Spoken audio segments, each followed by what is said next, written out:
Madam, कोकणात आदिवासी महिला रस्त्यावर प्रसूती जलाच्या घटनेनंतर चौकशी समितीने अहवाल सादर केला होता. हो. या अहवालानुसार नेमकी कुणावर आणि काय नेमकी कारवाई करण्यात आली?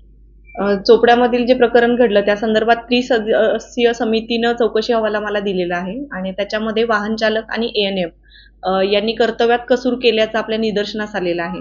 मग आपल्या शिस्तभंगाची जी प्रक्रिया आहे त्यानुसार आपण त्यांना कारणे दाखवा नोटीस देण्यात आली होती.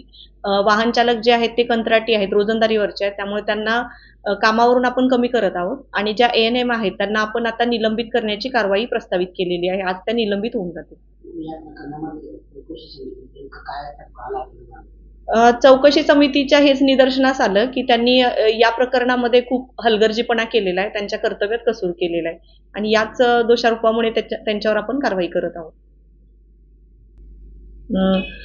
रुग्णवाहिका चालक आहेत शरद कोळी व आरोग्य सेविका आहेत विभांगिनी हुमणे. या दोघांच्यावरही चौकशी अहवालामध्ये कर्तव्यात कसूर केल्याचं निदर्शनास आल्यामुळे शिस्तभंगाविषयक कारवाई प्रस्तावित करण्यात आलेली आहे आणि त्यानुसार आपण त्यांना नोटीस दिली. त्याचा खुलासा आता प्राप्त झालेला आहे आणि आपण त्यांना आता निलंबित करत आहोत. धन्यवाद.